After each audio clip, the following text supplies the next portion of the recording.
प्रिय विद्यार्थियों, मैं डॉक्टर दीपक सालवी आज आपके सामने स्केचिंग कैसे की जाती है उसके बारे में बताना चाहूँगा कि चित्रकला के अंदर हमें स्केचिंग के बारे में कुछ बेसिक जानकारी, मूलभूत जानकारियाँ होनी आवश्यक हैं।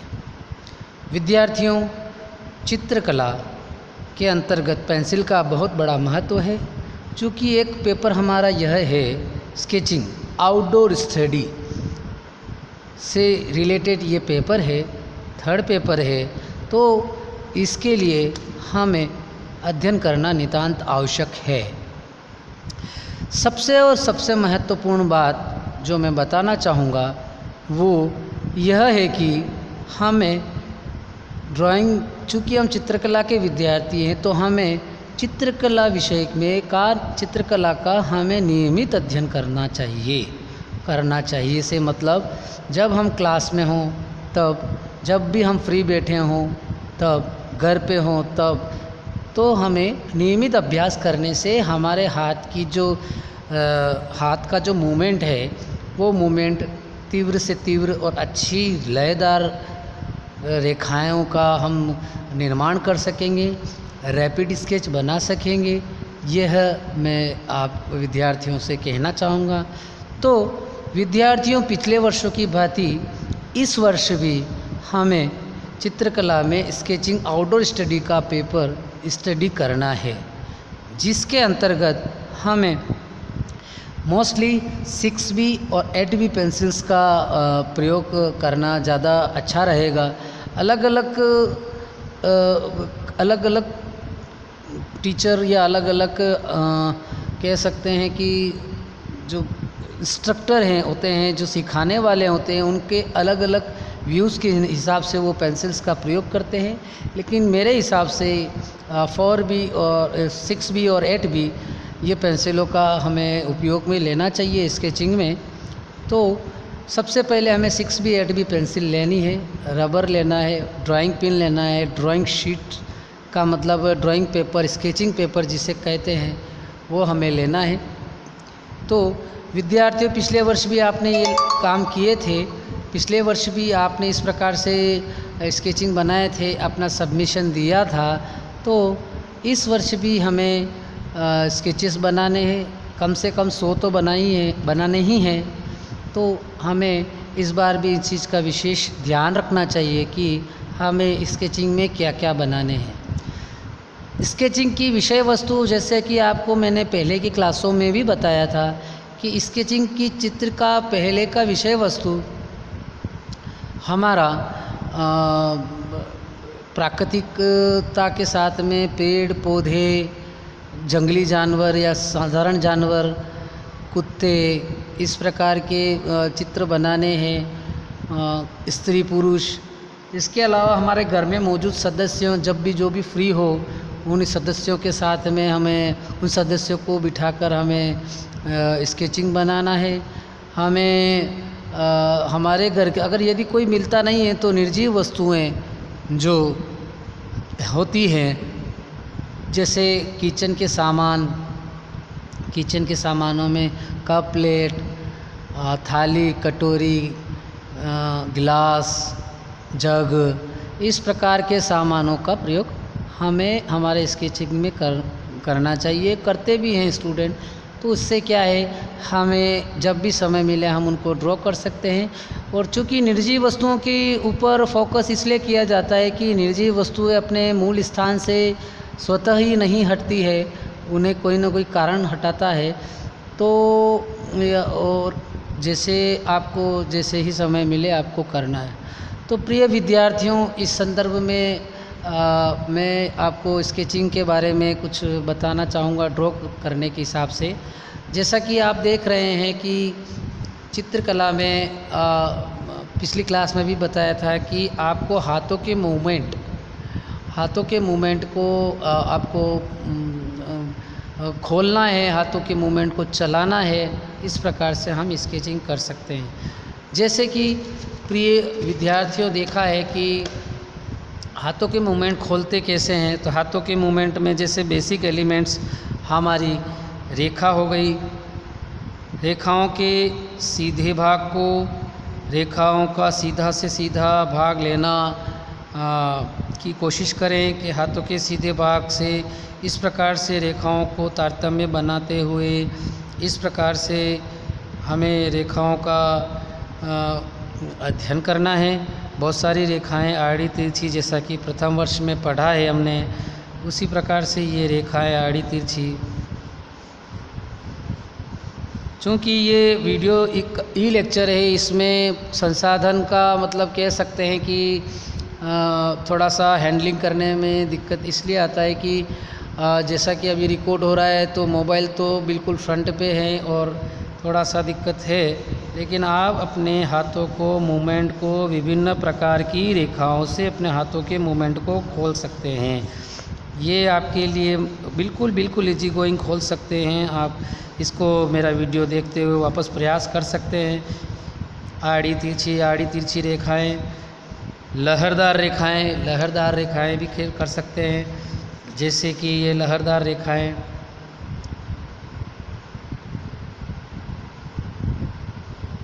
इससे कि आपको आकारों को बनाने में, स्केचिंग आकारों को बनाने में, उनको ड्रॉ करने में काफ़ी कुछ सहायता मिलेगी। ये देखिए विद्यार्थियों, इस प्रकार से आप बना सकते हैं। आप सोचेंगे कि हम छोटे बच्चे की भांति बना रहे हैं, क्योंकि चित्रकार का मन जो होता है एक बच्चे के समान ही होता है।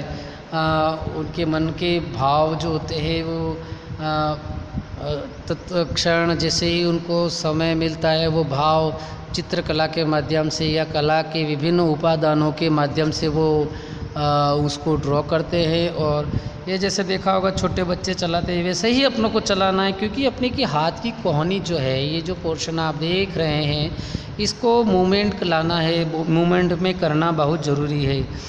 ये आपको निरंतर अभ्यास करना चाहिए। किस प्रकार से रिदम, किस प्रकार से रेखाओं का सम्मिलन, किस प्रकार से रेखाओं में लय को पैदा करना है, ये हमें महत्वपूर्ण ध्यान रखना है। तो ये चित्रकला के मूल तत्वों में हमको पिछली क्लासों में पढ़ाया जा चुका है। तो इसको आप निरंतर अभ्यास करते रहें, जिससे कि हमें रेखाओं के रिदम के बारे में पता लगेगा। इसी प्रकार से हमें गोले बनाने के लिए, जैसे कि ये गोला इस प्रकार से गोला, निरंतर गोला, ये गोला, हाथों का मूवमेंट, कलाई का मूवमेंट, ये कलाई का मूवमेंट, ये कलाई का मूवमेंट आपको बनाना चाहिए। ये आगे निरंतर स्केचिंग में निरंतर इसका अभ्यास होता रहेगा, तो निरंतर स्केचिंग अच्छी होगी। अगर निरंतर स्केचिंग अच्छी होगी तो हमारे निसंदेह जो हम आकार पेंटिंग्स में बनाना चाह रहे हैं वो निसंदेह बहुत अच्छा बनेगा। इस प्रकार से इन चीज़ों को हमको ध्यान में रखना है। देखिए अब इस प्रकार से मूवमेंट को ध्यान में रखना है, इस प्रकार से हमको बनाना है कि हम कैसे अच्छे स्केचेस बना पाएँ, अच्छे स्केचेस को ड्रॉ कर पाए। सीधी रेखा, आड़ी रेखा, खड़ी रेखा, इस प्रकार से इस रेखा को जैसे हमने पढ़ा है एक पुंजीय रेखा, जैसे कि हमने पढ़ा है ये एक पुंजीय रेखा, ये जैसे ड्रॉ करते हैं, ये जैसे ड्रॉ कर रहे हैं, तो इस प्रकार की रेखाओं का निरंतर हमें अभ्यास करना चाहिए। निरंतर अभ्यास करने से ही हमें बहुत सारी चीज़ें सीखने को मिलेगी। उसी वक्त हमारा हाथ ड्रॉ होता रहेगा जब स्केचिंग करेंगे। प्रिय विद्यार्थियों, अगर आप निरंतर इन वीडियोस को देखेंगे, मेरे ई लेक्चर में थ्योरेटिकल पार्ट्स को पढ़ेंगे और इन प्रकार की ड्राइंग्स को देखेंगे, तो आप मैं निश्चित रूप से कह सकता हूँ कि आप बहुत अच्छी कृतियों का निर्माण कर पाएंगे, बहुत अच्छी चीज़ों का निर्माण कर पाएंगे। इसी संदर्भ में अब हम आते हैं मोटा कि हमें कैसे किस प्रकार से हमें लाइट एंड शेड का विशेष ध्यान रखना चाहिए पेंसिल के माध्यम से। तो प्रिय विद्यार्थी, ये मेरे पास 4B की पेंसिल है, 6B की पेंसिल है। 6B की पेंसिल से मैं कितने वेरिएशंस उपयोग में कर सकता हूँ, इसका हमें विशेष ध्यान रखना है। जैसे कि ये मैं पेंसिल का उपयोग कर रहा हूँ, डार्क टू लाइट। उसी प्रकार से एक बार और dark to light, light to dark, light to dark. तो ये इससे क्या है कि हम शेडिंग में हमें बहुत सारी इससे सहायता मिल पाएगी कि एक पेंसिल के कितने वेरिएशन हो सकते हैं। ये देखिए 6B पेंसिल, ये गाड़ी चला रहा हूँ, ये 6B पेंसिल को मैं बहुत गाड़ी चला रहा हूँ। इसको और लाइट करना है ये लाइट शेडिंग आ सकती है। इसको एक बार इसको निरंतर प्रयास करते रहें ये। और पेंसिल को सबसे अच्छी चीज़ मैं ये बताना चाहूँगा, महत्वपूर्ण चीज़ है कि पेंसिल को शॉर्पनर की बजाय यदि आप कटर जो होता है उस कटर से करेंगे तो ज़्यादा अच्छी तरीके से पेंसिल, या आपकी इच्छा जैसे अच्छी बन पाए, जिससे आप पेंसिल को अच्छा, कोने वाली पेंसिल में थोड़ा चलाने में हैंडलिंग में दिक्कत आती है, तो जैसी आपकी इच्छा है वैसे आप पेंसिल को छील सकते हैं और ये आप सीख सकते हैं। ये मैंने 6B पेंसिल के बारे में बताया, 6B पेंसिल के बारे में बताया। अब यही चीज़ मैं 8B पेंसिल के बारे में बताना चाहूँगा कि 8B पेंसिल का क्या कैसे उसको उपयोग करते हैं। तो 8B पेंसिल जैसे विद्यार्थियों देख रहे हो, ये 8B पेंसिल है ना। तो ये 8B पेंसिल को हमको उपयोग में अलग अलग शब्द शेडिंग करते हैं, तो ये 8B पेंसिल है। ये 8B पेंसिल का हम उपयोग करते हैं। तो ये इस प्रकार से हम 8B पेंसिल से, इससे 6B पेंसिल से और ज़्यादा डेप्थ में काम कर सकते हैं। 8B पेंसिल में कपड़ों की जो सिलवटें हैं उन सिलवटों को लेकर हम अच्छा सा काम कर सकते हैं। तो निस्संदेह हमारा स्केचिंग का जो पार्ट है, जो हमारे को जमा कराना है, वो बहुत अच्छी तरीके से जमा अच्छे कम से कम 100 स्केचेस आपको जमा कराने हैं। उसके बाद में ड्राइंग्स भी जमा करानी है, second year, third year, first year. तो वो ड्राइंग्स कब जमा होगी, जब हम निरंतर अभ्यास। 100 स्केचेस तो कम से कम है, लेकिन अगर आप इससे ज़्यादा भी जमा कराएं तो एक तो आपका अभ्यास होगा, दूसरी आपकी संख्याओं में भी, स्केचिंग की संख्याओं में भी, ड्राइंग की संख्याओं में भी अभिवृद्धि होगी, ऐसा मेरा मानना है। तो विद्यार्थियों देखिए, ये 8B पेंसिल को मैंने अभी शॉर्प किया है, उस प्रकार से ये 8B पेंसिल का देखो डेप्थ। इसी प्रकार से ये 6B पेंसिल का डेप्थ। तो निस्संदेह ये 6B पेंसिल है और ये 8B पेंसिल है। तो आपको थोड़ा सा डेप्थ दिख रहा होगा 8B। तो ये आपको थोड़ा सा दिख रहा होगा कि 8B पेंसिल की ग्रेफ्थ कितनी है और 6B पेंसिल की ग्रेफ्थ कितनी। वापस देखते हैं अपन इसी चीज़ को। तो ये 8B पेंसिल को मैं बिल्कुल दम लगा के थोड़ा हार्डनेस के साथ में इसको बता रहा हूँ। उसी प्रकार से ये 6B पेंसिल का है, ये इसमें भी डेप्थ लगा के बता रहा हूँ। तो निस्संदेह कुछ न कुछ वेरिएशंस या 6B 8B का वेरिएशंस आपको देखने को मिलेगा। आप बॉक्स भी बना सकते हैं। ये 8B का दम लगा के ये 6B पेंसिल का मैं ड्रॉ कर रहा हूँ। इस प्रकार से 8B पेंसिल डार्क को मैं बना रहा हूँ, डार्क डब्बे को बना रहा हूँ। इसी प्रकार से हमें इससे थोड़ा सा लाइट वेट रखते हुए, थोड़ा सा कम दम लगाते हुए मैं अगला बॉक्स का निर्माण कर रहा हूँ।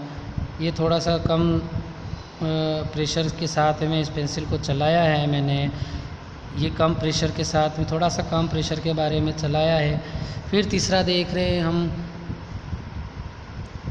ये तीसरा, इसमें और लाइट कलर से, लाइट शेडिंग से मैं इसको ड्रॉ कर रहा हूँ और हल्के हाथ से मैं चलाने का प्रयास कर रहा हूँ।